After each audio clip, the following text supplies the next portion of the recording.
View this later. Okay, so yeah, so that's what we're doing today is reviewing these documents.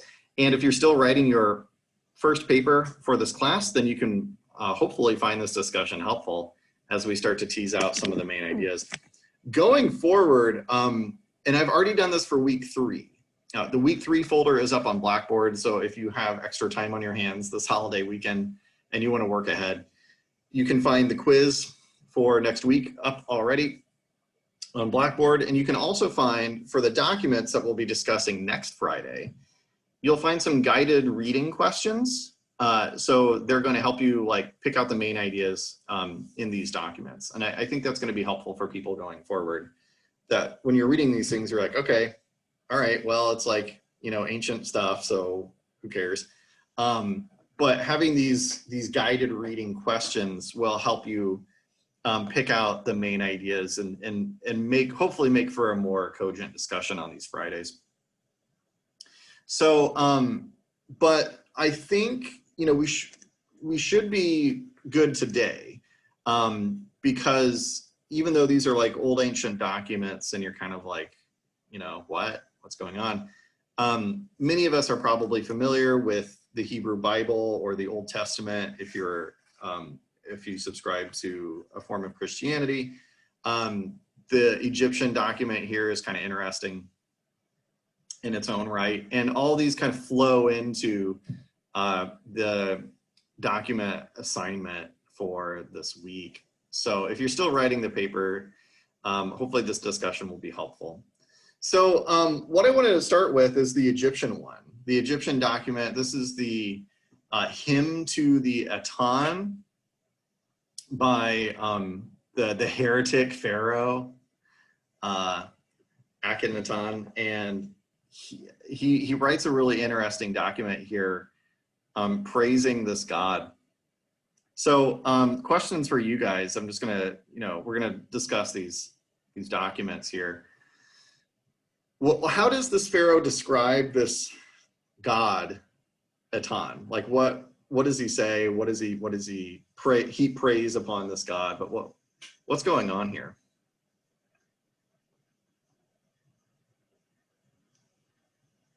He's like an all-powerful god, pretty much. Yeah, which is interesting because this is Egypt, and Egypt has lots and lots of gods. And so to kind of praise one above the rest is odd. This is a sort of new idea that came to this particular pharaoh. He's like, I think the sun god is the most important. And not only is he most important, he's all powerful, like Caleb says. What kinds of things does like the sun god do? Like why is he all powerful? Why is he worshipped in this way? There was a line that said he was the origin of all life, and it's he's almost like worshiping him like the Christian or like or the Hebrew God, or like since he's only emphasizing one, it's almost monotheistic. Yeah, good, Aaron. Yeah, that's perfect. You know, the sun god is the bringer of all life. It kind of makes sense, doesn't it? Like if you're in an ancient society and you don't know what the sun actually is, you would look at this and kind of be like, okay, you know, the sun seems to be, you know, the bringer of all light. Plants die when they don't get enough sunlight. You know, people get all pale and pasty, like your history professor when he's indoors all day and he doesn't get enough sunlight, you know, not enough vitamin D. So like the sun is important. It's an important source of well-being. So it kind of makes sense that you would fall down and worship it. But the important distinction, and Aaron's right to point this out, is like, this is kind of monotheistic a little bit. Like this is kind of like, there's only one really important God, and he's the source of all life, and he alone should be praised. Like that sounds weird if you're an ancient Egyptian or just an ancient person in general from any society. Like there's always going to be lots and lots of gods. Like you need a god of rain, you need a god of wine, you need a god of fertility. You need a god of death. You need a god of the sun and a god of the moon. Like every element in life has its own deity. So to kind of place one above the rest and say like, this is the main god is a really new thing. How does the Pharaoh see himself in relation to this sun god?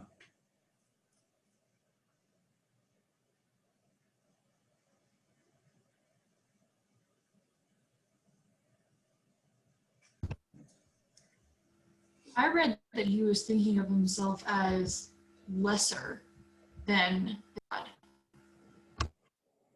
Good. Okay. Yeah, Joanna says lesser than.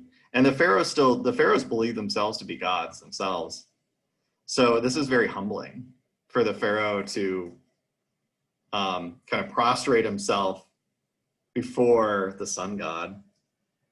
Any other ideas on that? Like how else does the pharaoh kind of see himself in relationship to this ultimate god? He said that you're in my heart. There is no other who knows you. Yeah. So it's the other side of the coin. Like Joanna is absolutely right. You know, like the whole thing is like I fall down on my knees and I worship you, but I'm first among your disciples. You know, only I and your other son. You know, like your other kid, Aton. Like, but only I. You know your heart. You know my heart, and we have this special bond.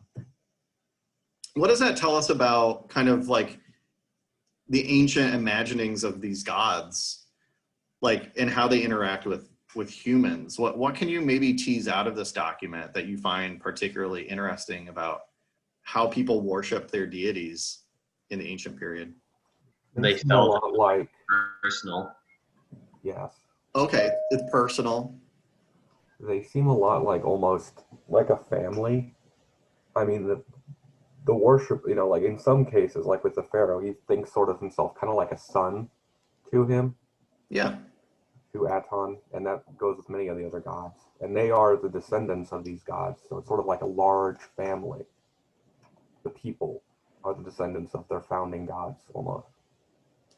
Yeah, cool. Yeah, any other thoughts? The leaders are kind of like a mouthpiece for the gods. Yes. This is absolutely true and very important to ancient belief systems. The leaders are the spokespeople of the gods. Because we can't see the gods, right? We can see the sun, but we can't like talk to the sun, you know, as it rises in the morning, be like, hey, sun god, like, hey, Aton, how was your night? You know, did you stay up late? Did you party? I know I did. Like you can't have that direct interaction with the gods. Instead, you need someone above your station to have a dialogue with the divine. You need someone above your pay grade to talk to these gods because you can't speak that language as a mere mortal. But maybe the pharaoh can, or as we see in a little bit, maybe Moses can. You know. So yeah, you can pull all kinds of things out of this one document. You know, there's a personal relationship that starts to develop between the pharaoh and the divine, and perhaps even other people. We have the leaders that are very important. We start to see these leaders, you know, lower themselves to what they see as a divine being. Good. Any other thoughts on the Egyptian document that you found interesting or noteworthy and you want to share?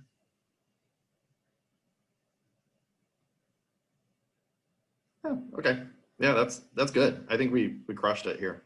So that moves us on to the Hebrews. And you have two documents here. One of them is really short. It's simply one of the, how many Psalms are there? 150? Am I getting that right? There's quite a few in the Hebrew Bible or the Old Testament. So there's Psalm 137 kind of gives you a good sense of, it's really short, but it's pretty packed with a lot of emotion and a lot of theological ideas, I suppose. So what's this psalm all about? Like there's this person who's writing this psalm, or kind of this poem about God, the Hebrew God, Yahweh. What's going on in this psalm?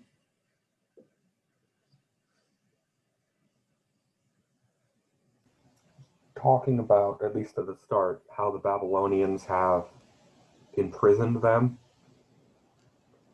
Mhm. Yeah, they sort of, that they're bringing them away from their land, and that that they're crying for salvation almost. Yes. So Babylon goes through a series of different empires, like they kind of rise and fall and rise and fall. This isn't the same Babylon as like Hammurabi. This is much later. But Babylon builds its empire again. They invade Israel and Judea, and they capture a bunch of the people and enslave them and bring them to Babylon. So the Hebrews like, crap, this again. Like our grandfathers like came out of Egypt, and now we got to go to Babylon. So they are living in captivity. This is called the Babylonian captivity in the Old Testament of the Christian Bible. And so this is a Hebrew guy crying out to God in his captivity. What kinds of emotions, what kinds of things is he saying here? What's he feeling? Kind of a lot of sorrow. Yeah, definitely a lot of negative feelings. Like, oh man, I forgot how nice Jerusalem was. Take me Yeah. back anytime. It'd be pretty cool. Yeah. Yeah, wouldn't it be great to go back home? Verse 4, how shall we sing the Lord's song in a strange land? Like, yeah, what else is going on? What else is going on here? He feels like God has abandoned the people almost. Okay. Yeah. God, why would God allow this to happen? Like we did everything right, didn't we? Like we worship the one true God. Yahweh has delivered us out of Egypt before. He set up this promised land for us. We built the temple of Jerusalem. We had it going on. Like Judea was a party, man. Like Jerusalem was a happening place. And then Babylon comes and just like, how could God allow this to happen? How could the divine, who's all powerful, do this to us? This is a common thing, right? For like, why do bad things happen to good people? Like this is a timeless question. But this psalm is asking this specifically of the Hebrew God. Like, how could he allow this stuff to happen? But does he lose hope though? Like, is this going to be forever? What's the element of hope in this psalm, in this poem? They're like waiting for Babylon to be destroyed, basically. Yeah. Yeah, just like the Babylon of old, got ruined by the Assyrians. And it does happen. Persia comes out of the east and they wreck this Babylonian empire, and they free the Hebrews. Like the Hebrews go back home because Babylon does get destroyed by the Persians. So it does happen. But he's saying, the oceans rise and fall, empires rise and fall, but in God, there's always hope. Even though we're in this strange land, we'll still persevere. We'll still try and figure out a way to survive and just wait for the day of reckoning. And this goes forward also into the Christian tradition. Christianity is imbued with this idea of Jesus is going to come back someday. He's going to redeem the faithful. He's going to make the earth a paradise, and all the wrongs will be righted. But this is a pretty common idea, not only in the ancient religious world, but these are timeless questions that people ask all the time, regardless of your faith or non-faith. These are, why do bad things happen to good people? When are the good times going to come back again? But hope springs eternal, no matter what color or creed you belong to. So there's some universal themes here that are being spelled out in the psalm, but they also tell us a lot about the Hebrew God and being all powerful, and he's going to destroy Babylon someday, and it does happen. Yeah. So does anyone else have anything else you want to say about this particular psalm? Or have we teased out pretty much the main ideas of this? Are there similarities to the Hebrew God that we see here, in similarities to the sun god that the Pharaoh was worshiping in the last document? Well, yeah, to an extent, the sheer scope of them, that the fact that they are Lord of all, that is a very big similarity between them all. Yeah. Yeah. These ancient societies evolve in their ideas, and we get the spasm of monotheism in Egypt, and that goes away pretty fast. But the Hebrews start to worship one God. They acknowledge other gods. They're like, other gods are out there, but there's like one true God who actually has all the power, and he puts everyone else to shame. And as we'll discuss in just a second, you can't acknowledge these other gods. Like, you can't worship them, or bad things will happen. Eventually we get the Greeks who they also have a pantheon of gods. There's Zeus and Athena and whoever else. And each kind of city-state has its own favorite god that they worship above all others. And so we start to see this kind of pecking order evolve in terms of like how people see themselves in relation to the divine. There are gods out there and they influence humans, but what if we try and curry favor with just one? And that's kind of where ancient ideas of religion start to evolve through. Okay. So that brings us to the Torah. So the first 5 books of the Bible, the Hebrew Bible, or what Christians call the Old Testament. The first 5 books are the Pentateuch, and it's the old laws and the old stories that talk about the very beginnings of the world and the beginnings of the Hebrew people in specific. Now, you get excerpts from the book of Exodus, from Deuteronomy and Leviticus. And if you're not already familiar with like Old Testament Hebrew rules, this can come as maybe a bit of a shock to you.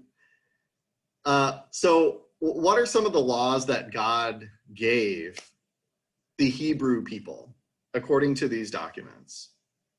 What are some of the laws that we see here? You can buy a slave for 6 years. Okay, slavery is okay. You can't hold slaves for any longer than 6 years, because every 7th year in the Hebrew calendar is the year of Jubilee, and all debts are wiped out and all slaves are freed. Which sounds pretty cool as someone who holds lots and lots of student loans. Unless, I also read like if you give them a wife and the 7th year, the guy can't be freed with the wife and any children that they have are the property of the owner. Yeah. So there's this kind of if this, then this sequence that applies to like slaves, if they have wives, whose property they are, when they're freed. Yeah. So slavery is allowed. What other laws are in place here? What other laws are introduced to the Hebrews by God? A lot of stuff about killing. There's kidnapping, cursing your parents, beating one of your slaves to death. Yeah. So, okay. There's a lot of rules that dictate when killing is okay and when it's not okay. So, and specifically, death is doled out as punishment for a whole lot of things, right? Like there's a death penalty for a lot of stuff. You know, Seth mentioned kidnapping. Death is the punishment for cursing your father or mother. You know, if adultery can be punished by death. Woo, lad. All kinds of things are punishable by death. So, okay, pretty harsh. I find it funny that there's this line, do not want anything that belongs to someone else, and then it gives examples. I know that's like the sin of envy, but you're not allowed, it's illegal to be envious of someone in any way. Yeah. Yeah. Not only is that not really something you can arrest someone for unless they talk about it, because you can't prove it. Okay. Yeah, we'll come back to that in a little bit. Any other things that stood out to you? I mean, there's a lot here. Are there any laws that struck you as especially like, holy cow? If you have sex with a woman on her period, you get kicked out of the tribe. Yeah, you get exiled if you have sex. Not only the man, but the woman too. Like sex on a period is not okay in Hebrew society. You're not at least you're not killed for it, but you do get banished. Yeah, that one stood out to me too. I was like, okay. Wow. Any other ones that stood out to you?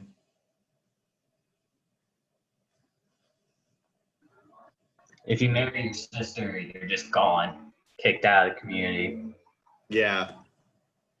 Yeah. So there's a lot of rules that govern relationships in general. A lot of rules about sex, especially in the book of Leviticus and Deuteronomy. This is where we get, you know, this is where we get like rules about like sexual assault, and it gets really weirdly specific, you know, where it's like if a woman tries to call for help, then she's held blameless, but otherwise it looks like an affair, and then they get put to death, you know.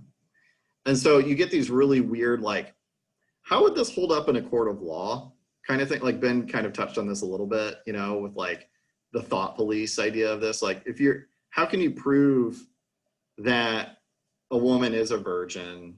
You know, like how can you prove that you are envious of something you're not?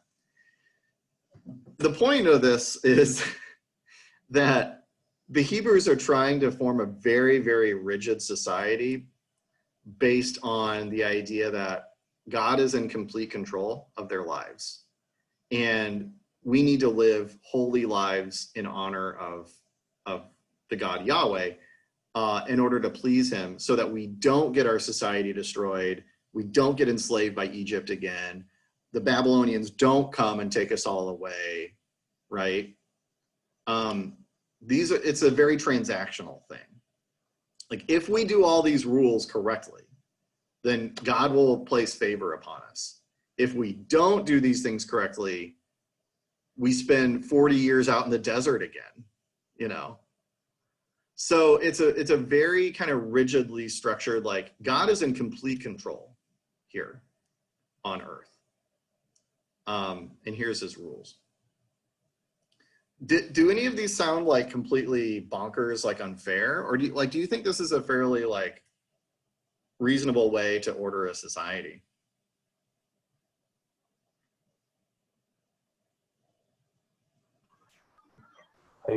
I would say that many of these are unfair, but that's just me at the time. They seem very reasonable. Mm-hmm. I think it's too strict. Yeah. I think that it's meant to be overdone. Like, you set these standards so high, you already know that you're going to break them. And then that is just going to make you go back to whatever, like God, and then creates this cycle where you break it, you need forgiveness, you stay in the tribe, Mm-hmm. tries to keep you close with him. Yeah. And this is a recurring theme in Judeo-Christian tradition, is like God is always going to be there, and he's always going to be watching you. And you can look at that two ways. One is you could look at him as big brother, and like, if I step out of line, I'm going to get smited, smoten, smitted. He's going to rain down punishment. Or we could look at this as like a hopeful thing. Like, he's always there. He's always going to bring us back. He's always going to forgive us. He's an all-loving, all-knowing creator. Christianity takes it more in that direction than like the old, kind of Jewish tradition. But there's always this idea of hope, just like the Psalm 137 talks about. There's always this idea of hope that God is going to redeem us eventually. So we're all mortal. We're all capable of sin. We're all capable of breaking these rules. But God is always going to be there to bring us back in. Like, these are rules to keep us safe. These are rules to keep us secure, not to punish us. So there's a couple ways of looking at that. So a lot of these things are given to Moses as a spokesperson for God. Is there any discussion about, I can't really, at the beginning of Exodus, what's Moses's relationship with Yahweh in these documents? Like, what's the role of Moses here? He's like the spokesperson, like, again, as someone mentioned earlier with some other religion, a mouthpiece almost. Yeah. Talks through him. God does. Yeah, there's nothing physical here. God does not speak directly to the Hebrews. This is Moses going to the top of a mountain and having a conversation, a multiple days long conversation with God, as it's spelled out in the book of Exodus. And then Moses comes down with these tablets, and he's got the 10 Commandments written on them, and he goes, oh, and also there's all these other things too that God told me. Fun fact, fun story. If you read the book of Exodus, as I have many, many times in Sunday school and whatever, but God gives Moses the 10 Commandments. Moses goes down from the mountain and he sees the Hebrew people who have they've gotten bored of waiting on Moses to come back, and they melt down all of their gold necklaces and earrings and all these other things, and they create a golden calf. They're like, we're gonna make a whole new god, and they start worshiping that god. And then Moses sees that, and he throws the tablets at the golden calf and destroys everything, and then melts down the calf and makes the people drink the molten heavy metals that went into making the golden calf as punishment for their sins. It's actually wicked. It's super cool. But anyway, God is speaking through Moses. So we have yet another iteration of God cares for his people, but you don't have a necessary perfect, direct, personal relationship between the adherer to this religion and the divine. You need someone in between. You need an interpreter or a middleman. And that's basically what these books of the Hebrew Bible are. It's Moses. It's God speaking to Moses and Moses translating things. How do women feature in the Hebrew tradition? What's the picture that you get of women and their role? They have less rights than men, but a lot of times they're more protected by the laws. Oh, okay. That's interesting. Less rights, but more strict protections around women, perhaps? There's a lot of the laws with the sex and stuff like that is well, if a man is caught doing that, put him to death. But if a woman is seeking help, then she's fine. If not, put her to death too. Yeah. Does anyone have any other thoughts on this? Any other perspective? A lot of their worth comes from childbearing. Yeah. Yeah. And that's pretty true. That's like a blanket statement you could make about women. Well, throughout most of history, but especially in the ancient period, a lot of their worth comes from childbearing, being able to reproduce, bringing honor to the family, carrying on the family name through the father. Also maybe inheriting property, that the woman inherits from her father. Yeah. Any other thoughts on the role of women here in the ancient period? They were seen, I noticed, like almost like less like people and more like property, but more as like in the Code of Hammurabi, like they had like their own version of alimony. Yeah. So they were seen almost as like property, but property that you had to be responsible for. I couldn't have said it any better myself. Yes. Yeah. The reason why women are afforded so much protection in this way is because they have value in terms of childbearing, like Caleb says, but also they're considered not quite people. They're considered property. Along with slaves. Slaves are not quite people. Like, you have to treat them nice. You can't just be mean to your slave or mean to your woman. Like, you have to respect them. But they don't have the same rights as like men who are born into these tribes. And so there's a fundamental dissonance there between the rights and property, of women and those that are afforded to men. So yeah, I mean, I hope that helps you think about the second question of the essay prompt, is that like, there's a running through line throughout these ancient documents that tell us that women are valued, but in a very material way, like a woman is valued only up until the point where she's faithful in bringing children into your family, in a marital contract.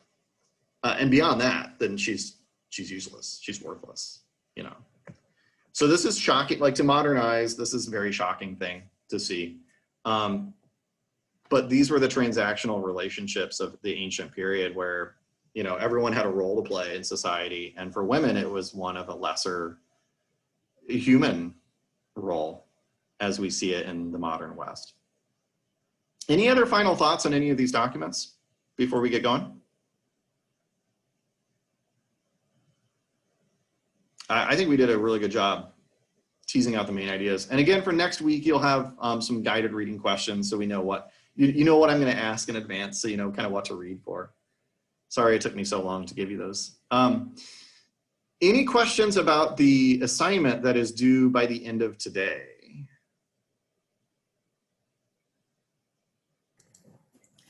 I do about our books. Yeah. I have the other book, the one that's not perspectives from the past, as an ebook version, and Yes. It doesn't give me like actual page numbers, like 1 through 30. It does it kind of backwards. Do you have any tips for that? Oh, bummer. Well, the thing that you're going to be relying on most for these essay assignments is the perspectives book, because the documents will form your kind of basis of evidence. Like the whole idea is to use these firsthand accounts to provide evidence for your essays answering the questions. You can use the textbook, that's fine, but as like background information mostly. If you're using the ebook version, don't get too hung up on page numbers then, because I know it all kind of scrolls together at some point, and the page numbers blur. If I see like you use a piece of evidence from the textbook and it's not cited, I'm less concerned about that. Like, I'm fine with you just saying like, this is from the textbook. But what I'm looking for in these, for the most part in these assignments, is you drawing evidence from these firsthand sources in the perspectives book to answer the questions. Like, that's what you're going to be relying upon most. Does that make sense? Yes, thank you. Yeah, that's a good question. Any other questions or concerns about the paper? Okay. If you think of anything, let me know. I'm going to be on my Zoom office hours from 11 to 12 today. I've got family coming in for the holiday weekend, so I'll be off and on my computer all throughout the day, but I'll be mostly like cleaning and stuff, cleaning up my really messy house.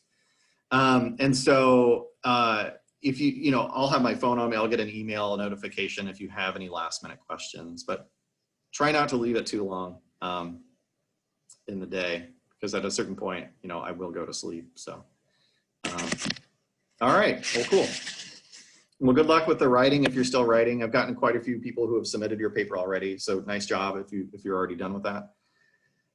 Otherwise, for next week, you just have a reading quiz, and we'll meet normally on Tuesday and Friday to talk about things. But besides that, you just have the quiz due for next week, and that's already up on Blackboard.